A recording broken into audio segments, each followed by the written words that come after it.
চোরগুলোকে ধরতে হবে, জেলের ভেতর ভরতে।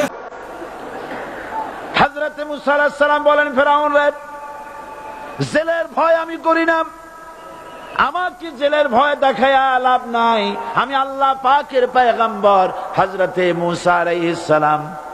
ফেরাউনের দলবল আছে, লোক লস্কর আছে, তার অস্ত্রের অভাব নাই। আল্লাহ রাব্বুল আলামিন মুসা আলাইহিস সালামের কাছে একটা অস্ত্র দিয়া দিলেন। দিছিলেন কিনা? আল্লাহ পাক হযরত মুসাকে বলেছেন, ওয়া মা তিলকা বিয়ামিনিকা ইয়া মুসা।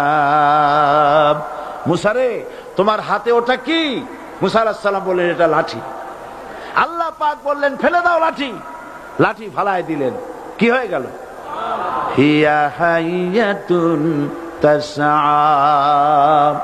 লাঠি হয়ে গেল। এখন লাঠি পড়ে সাপ হয়ে গেল। সাপ দেখে নবী